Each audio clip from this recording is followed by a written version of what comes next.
जिस साल मैं स्पोर्ट्स कवर कर रही थी इत्तेफाक से, उसी साल क्रिकेट वर्ल्ड कप था, उसी साल फुटबॉल वर्ल्ड कप था, फिर आईपीएल भी मुझे कवर करने का मौका मिला, और वो क्रिकेट वर्ल्ड कप इंडिया में हो रहा था, हिंदुस्तान में हो रहा था. So I was very lucky to get a lot of exposure at that point.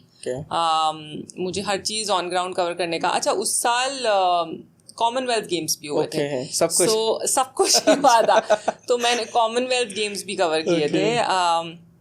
तो सडनली जो बिल्कुल भी खेल कूद से जुड़ा हुआ नहीं है, जिसने कभी एक फुटबॉल मतलब कभी एक बॉल नहीं उठाई, कभी कुछ नहीं करा, एक बल्ला नहीं उठाया, उसको सडनली आर्चरी भी देखने को मिल रही थी, उसको सडनली शूटिंग रेंज भी जाने का मौका मिला. So it was very exciting. काफ़ी मतलब नर्वस भी रहती थी मैं, but it was very exciting. And team बहुत अच्छी थी, बहुत ज़्यादा सपोर्ट करती थी. तो सारे लोग मुझे, I was the only girl in the team, 14 लोगों की टीम थी. तो सारे सीनियर्स जूनियर्स साथी जितने भी लोग थे, सब cover up, everybody would cover up for me, everybody would support me. So yeah, it was quite a lot of fun. फिर वहाँ से धीरे धीरे I move to programming, other things, and then finally branded content, revenue, sales. So okay.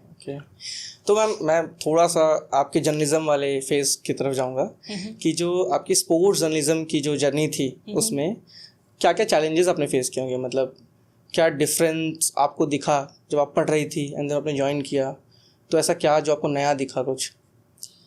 Sports journalism ज़्यादातर लोगों के लिए बहुत फन, मज़ेदार चीज़ होती है. वो इसलिए क्योंकि स्पोर्ट्स जर्नलिज्म में आमतौर पे वही लोग आते हैं जिनका खेल से जुड़ाव होता है. और इंडिया में स्पोर्ट्स का मतलब एटलीस्ट टीवी की अगर उसमें मैं कहूँ तो it's more inclined towards cricket. तो क्रिकेट तो भाई सब देखते हैं, सब बड़ा एंजॉय करते हैं. सो जितने भी एंकर्स, रिपोर्टर्स होते हैं, उनके लिए काम कम और फन ज़्यादा होता है. मेरे लिए चैलेंज ये था कि मैं खेल से उस तरह से I am not inclined towards sports like that.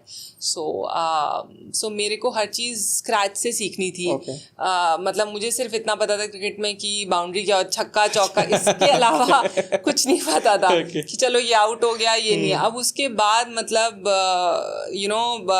ये लेफ्ट आर्म स्पिनर है, ये ऐसा है, ये वैसा है. सो वो टेक्निकल, मैं अपनी तरफ से कोशिश करती थी कि मैं एक एक टेक्निकलिटी समझूं.